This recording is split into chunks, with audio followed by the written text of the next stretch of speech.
Note: in the time since this episode's initial release, the SCP it features has been partially or completely rewritten. The information presented here may no longer be accurate, but it has been preserved for archival purposes. Warning: the SCP Foundation database is classified. Access by unauthorized personnel is strictly prohibited. Perpetrators will be tracked, located, and detained. Item Number: SCP-039. Object Class: Euclid. Special Containment Procedures: all instances of SCP-039 are to be contained in Site-77's Wilderness Observation Chamber 2B. At least 2 security personnel are to monitor the interior and exterior of SCP-039's chamber, and are to rotate every 6 hours. Staff members may not access SCP-039's chamber without an accompanying escort from site security, and may only do so for research purposes, or for the examination of the chamber for containment sabotage or contraband, which is to occur weekly. As of September 18, 2000, Redacted. SCP-039-8 has become pregnant. Responsibility for its containment has been reassigned to personnel in the Veterinary Observation Wing. Description: SCP-039 consists of 23 instances of Nasalis larvatus, or Proboscis monkey, who have been subject to radical anatomical changes. The eyes and mouths of SCP-039 are absent, leaving the face bare save for the nose and its accompanying nasal passages. Instances of SCP-039 possess acute auditory and tactile sense to compensate for a lack of eyes, relying mostly on physical contact with objects to perceive them, and on loud nasal snorts as a sort of echolocation to help them navigate in their environment. Necropsies have also revealed the digestive system to be absent. How instances of SCP-039 obtain nutrition, or, alternatively, how they survive without it, is still a subject of research. Instances of SCP-039 display signs of sapience, examples of which include communication via nasal snorts, an understanding of spoken English, and a complex understanding of machinery. Adult instances have demonstrated the ability to operate mechanical tools, and possess the ability to repair and manufacture various pieces of technology, such as disassembling and reassembling an internal combustion engine, and efficiently wiring a small apartment room. Testing has shown that SCP-039 appear to work more efficiently individually rather than in groups, as instances of SCP-039 will often become distracted by one another. Occasionally, when working, instances of SCP-039 will clutch their abdomens and emit distressed vocalizations. If food is located nearby, they will attempt to smear their faces with the substance.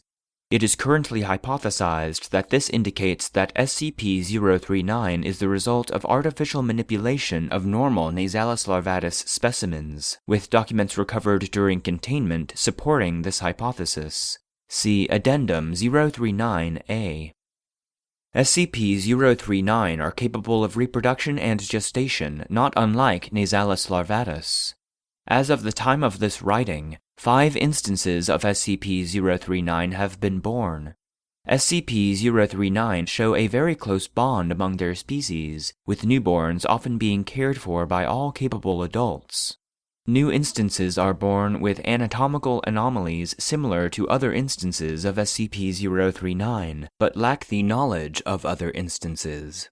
Parent instances will educate newborns on communication and basic skills until they reach the age of 6 months, at which point technological ability will be taught by other adult instances. SCP-039 were recovered from an uninhabited research facility 50 kilometers from the nearby town of Redacted. Nevada. Documents recovered during containment placed ownership of the facility under Name redacted. a company funding research for the advancement of natural human ability. 20 instances of SCP-039 had been apparently living in and maintaining the facility for an unknown period of time. Additional recovered documents indicate that a project was being conducted to augment human intelligence. This project appears to have been cancelled shortly before the company's collapse, with the assets sold to an unnamed group. Further research into Name redacted. and the groups that acquired its assets has revealed several other anomalous objects, including SCP-1513. Addendum 039-A. One additional instance of SCP-039 was discovered during containment operations of SCP-1328. Agents are currently following up on any reports indicating the existence of further instances outside of containment. Addendum 039-B. Several documents recovered during initial containment appear to detail the early prototyping stage of SCP-039's development.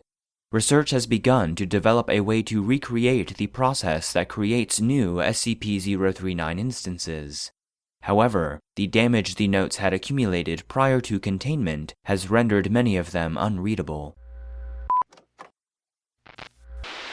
For removal, they become almost 100% more productive, not even counting the extra time due to reduced breaks and time off.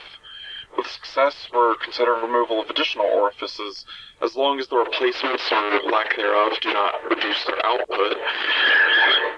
Varna was looking at them as they worked today, and noticed some of them clutching their abdomens. Seems they experience phantom hunger pains, even if they no longer require food. Unless this starts interfering with productivity, we're going to continue as is. We tried removing the ocular organs and just having them work by memory.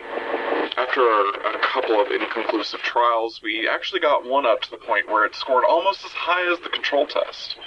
We've decided to move forward with this initiative and, if successful, apply it to all specimens. Edit. An update on this one. It seems the removal of sight has increased the tactile sensitivity of most of the specimens, and remarkably this has brought the initial test subjects up to a level of productivity that exceeds the expected result. As such, we will be applying the changes to all available specimens. Some of them didn't take to it, but they're still good for spare parts. In the meantime, we've put them in storage. After the success of the eyeball thing, Damien suggested that we could increase productivity by increasing auditory sensitivity. As long as they stayed in the factory, they'd be fine, since there isn't much here to overwhelm the ears. Testing starts in a week or so. A massive success. With the elimination of sight and the need for food, and with the amplification of hearing and touch, we've managed a total boost of 211% over our initial test subjects.